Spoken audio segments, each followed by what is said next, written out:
In this DBT quick tips video, I'm going to be giving an introduction on the distress tolerance skills.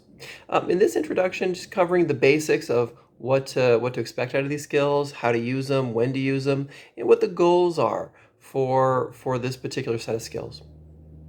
So in distress tolerance, the basic purpose of these skills is only to be used in a crisis situation. You can kind of think of these skills as an ejector seat, where all the other skills that you've learned through DBT have failed.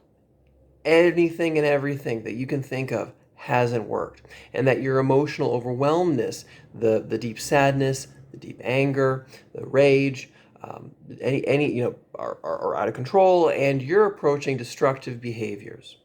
Now again, in DBT we look at destructive behaviors as another set of skills that are trying to solve the same problem, which is trying to re-regulate emotions. Now, these in the unstated module of DBT, these skills are drinking, these skills are lashing out and hurting other people, using substances, doing anything and everything, cutting, doing anything and everything to damage yourself, but for the purpose of trying to get out of the pain. And that's really the bottom line here, is where these DBT skills line up with the unstated module is in the fact of trying to get out of emotional pain. But the difference is that these skills, the harmful skills, well, they might work in the short term pretty well, but ultimately they're what's ruining your life. So we're trying to get out of that particular module of skills and getting into these. And so it's when you feel like you're going to be using those old habits of trying to escape emotional pain when you want to use the emotion regulation skills. They're a survival tactic. That's one way of thinking about it. Where not to use these skills is in everyday life. You don't want to use these skills when you start feeling anxiety, stress, anger. They're not a beginning skill set. You want to have gone through the mindfulness skills, interpersonal skills, all of the other things that we've covered first.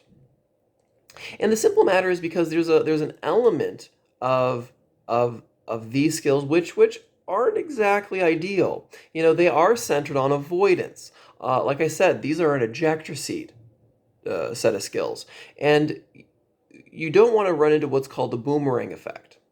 The idea there is that when we try and suppress emotions, when we try and ignore what we're thinking and feeling, well, that might actually work for a short time, but they come around kind of like a boomerang and hit us 10 times harder.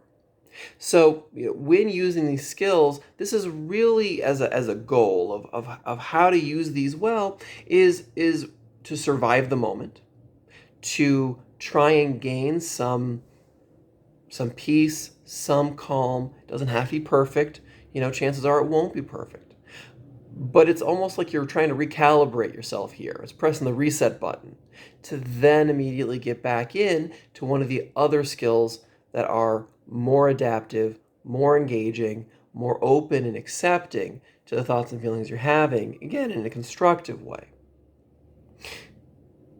And ultimately, whether it's, these skills or any of the skills of DBT, the ultimate goal is to free yourself of not just the depth of pain you're going through, but it's also freeing yourself to do something, to live a life that's meaningful, that gives you energy, that gives you a sense of purpose.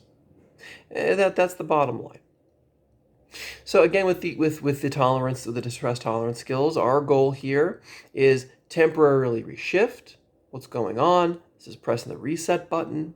We're accepting reality. We're trying to get in touch with our values. We're really trying to put in that legwork. We don't want to use this as an avoidance tactic, but we are cashing in on the short-term benefits of avoidance, so we can push forward and do the things that are most meaningful and to preserve the relationships that give our life such vital meaning.